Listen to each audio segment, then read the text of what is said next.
Let me draw the line kung hanggang saan ka lang pwede, ha? Wag na wag mo akong kukontrahin sa harap ng mga anak ko. Hindi mo alam kung anong magiging epekto niyan sa kanila. Ikaw, naisip mo na rin ba magiging epekto ng nakita nilang ginawa mo kay Darlene? Oh, wow! I'm sorry. But you don't have the right to lecture me on how to raise my children. Pwede bang makinig ka muna sa mga anak mo kahit paminsan-minsan lang? Alam mo, Sam, ikaw pwede ka mawala. Ako hindi. I will always be their father. You understand that? Kung hindi ka magtitiwala sa mga anak mo, anong klase kang ama? Well, it's none of your business. Ina, yan ay mami mo. Oo nga, mami mo. Ina, bilis. Dilian mo. Ikaw na humawak nito. Bilis na huwag sa akin. Dili, naku. Itapon mo na lang. Ay, tatapon. Dito na nga napupunta sa baong ko, tatapon ko pa. Bigay mo dyan, ikaw na humawak. Ikaw na humawak. Sige bye. May lakad ako mamaya na ako eh. Darlene, napaalam ko ba sa daddy mo? Hindi. Baka magalit ang daddy mo. At kailan ka pa naging expert about my dad? Darlene, pinapaalalahanan lang naman kita eh. Kung gusto mo, ihahatid na kita sa lakad mo para alam kong sasabihin kay daddy ko magtanong. Dante? First name basis na pala kayo ng daddy ko. Darlene, ano bang problema mo? Wala. At kung meron man, hindi ko sasabihin sa'yo. After all, ang papel mo, tutor lang. Meaning, glorified alalay.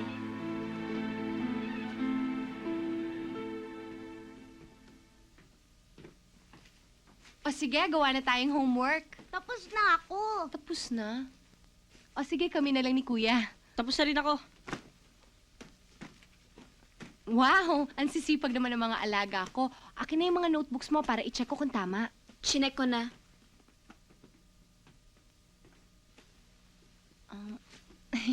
Tapos na pala yung mga homeworks nyo. Eh di magpunta lang tayo ng park. Ayoko. Ayoko rin. Pagod na ako. Tsaka darating si Tita Trina.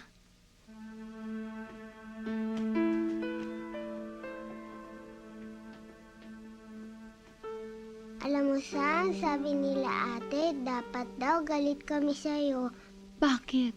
Gusto mo daw palitan ng mami ko? Totoo ba yon? Kahit sino, kahit kailan, walang pwedeng pumalit sa mami mo. Sabi ko nga sa kanila, okay lang ikaw maging mami ko. Ikaw, gusto mo ako maging baby?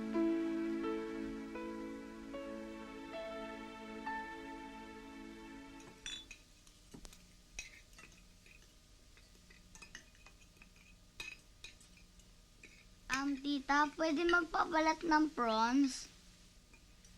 Kaya mo yan. You use your knife. Like this, oh. Look.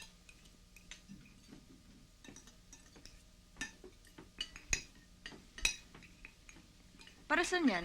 Gusto ho nila ng sukang may bawang para sausawan. Kamayin na lang natin para mas mabilis. Oo nga. My God! Whatever happened to your manners?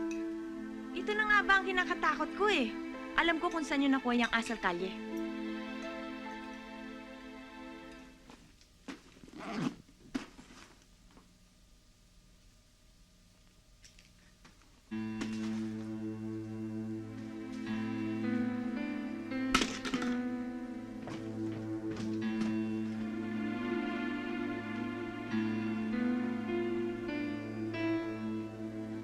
Ina, sa tayo gigimik ha?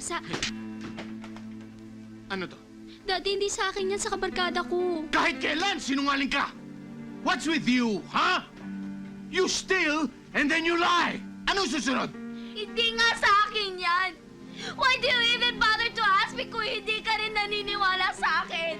Palagi na lang ako may kasalanan! Why don't you consider na kasalanan mo? Kaya ako nagkakaganito!